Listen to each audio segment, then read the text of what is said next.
Le 22 mars 2015, la ville de Rock Hill, en Caroline du Sud, est secouée par un drame. Un incendie éclate dans un mobil-home. Et dans les flammes, un bébé de seulement 14 mois, Joshua Hill, perd tragiquement la vie.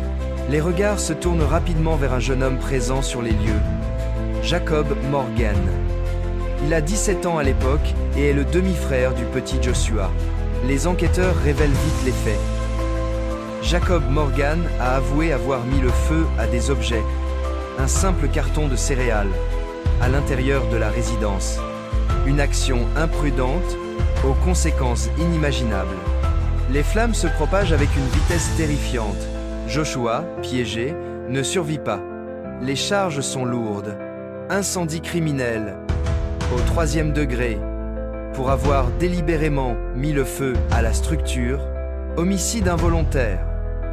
La charge la plus grave, directement liée à la mort de Joshua. Jacob a causé la mort sans intention de tuer, mais par un acte de négligence criminelle. Et enfin, négligence illégale d'un enfant. Pour ne pas avoir assuré la sécurité du petit Joshua, alors qu'il en avait la responsabilité. En février 2016, Jacob Morgan accepte un accord de plaidoyer. Il plaide coupable de ces accusations, reconnaissant sa part dans la tragédie. Puis, l'affaire prend une tournure inattendue sur les réseaux sociaux.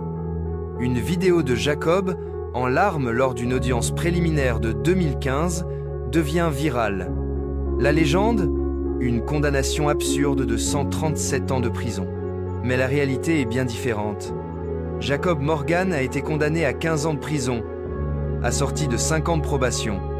Une peine bien réelle, mais loin des chiffres fantaisistes qui ont circulé. L'affaire Jacob Morgan est un rappel brutal. La vérité est souvent plus complexe que ce que les écrans nous racontent.